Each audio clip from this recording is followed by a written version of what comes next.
Que les offices, pendant tout l'été, les offices auront lieu tous les dimanches, tous les samedis soirs à 19h Québec, et tous les dimanches, à partir de 9h les confessions, et à partir de 10h la liturgie. Alors ceux qui veulent se confesser, essayez d'arriver tôt. On dit à partir de 9h, mais il y a des prêtres un petit peu plus tôt parfois, et vous voyez, quand on est plusieurs, ça va bien, mais quand on est seul, parce que l'un de nous est à Toulon, l'un de nous est à Malataverne, c'est plus difficile. Donc, essayez d'arriver pas trop tard.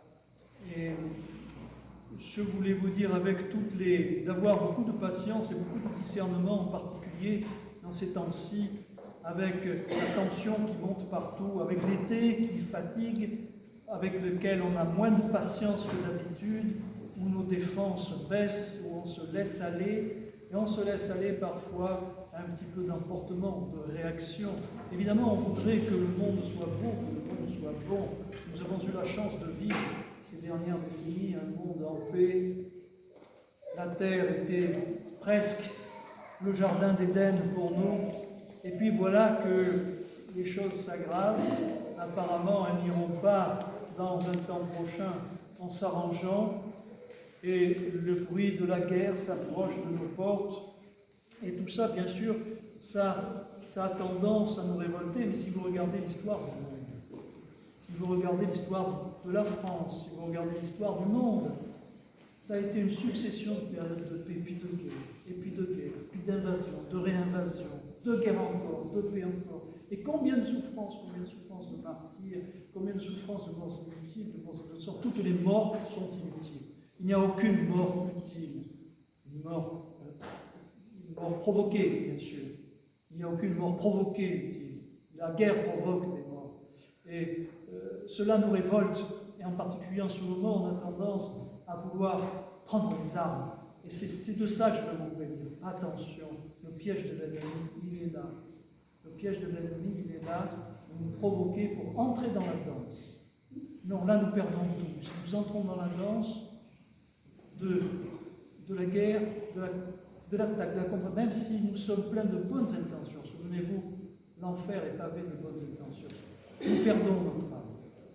Nous perdons notre âme. Dans ce tumulte des jours, dans ce tumulte du monde, les chrétiens suivent une autre voie. Les chrétiens ont trouvé la porte qui sort du monde. Et c'est cette porte-là que le Christ nous a tracée et nous a ouverte. Il faut utiliser cette porte qui vivifie le monde, parce que c'est la porte de sortie du monde, c'est la porte d'entrée du royaume des cieux dans le monde.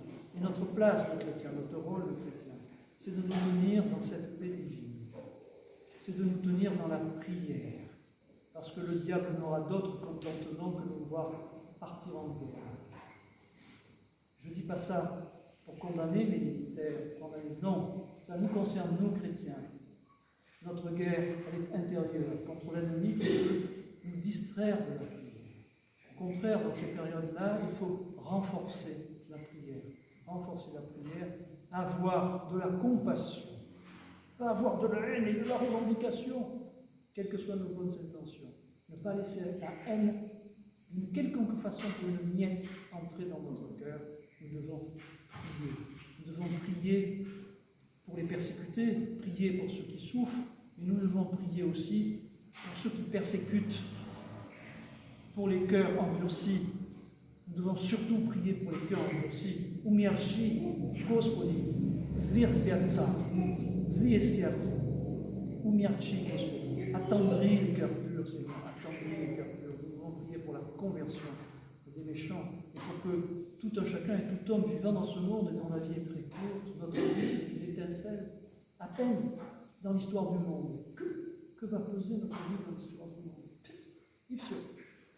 Alors cette vie, mettons-la à profit, justement, pour ne pas disparaître dans le flot, mais savoir trouver la porte intérieure, la porte du royaume des cieux, pour nous-mêmes nous y maintenir et irradier dans le monde la paix et la joie du royaume des cieux. Ce monde qui n'a pas reconnu son Dieu et son Créateur, mais qui y arrivera bien, finalement, au bout du compte. Mais en attendant, à nous de le faire partager autour de nous. Et tout ça, nous n'y arriverons pas en prenant des armes.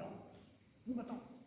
Nous battons intérieurement contre nos péchés, contre la colère, contre l'injustice, contre les distractions, nous y arriverons en nous battant contre nous-mêmes, en renforçant la prière, en priant les uns, en ayant de la compassion, en ayant l'esprit du pardon et de la compréhension, et en priant même pour les persécuteurs. Je recommande particulièrement de prier en ce moment quelqu'un qui nous montre un exemple extraordinaire, qui est Monseigneur Paul, ancien métropolite des grottes de Kiev, de la lore des grottes de Kiev, et qui en ce moment est en prison, qui subit des mauvais traitements, et qui, en face de ça, oppose, ou plutôt ne pose aucune réaction, et répond par la bénédiction, par la patience et par la prière. Je recommande, en ce jour où nous célébrons particulièrement Antoine, Saint Antoine, le fondateur de la lore des grottes de Kiev, nous ne pouvons pas ne pas penser à son successeur, Monseigneur Paul, que je recommande particulièrement aux prières, mais dans la joie.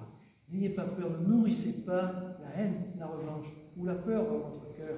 Nourrissez la joie d'avoir été appelé par le Seigneur et d'avoir pu participer encore une fois aujourd'hui à sa sainte présence, à la sainte communion. Il est avec nous, par lui, avec lui en nous. Slava Tine, Slava Tine. Ah, je dis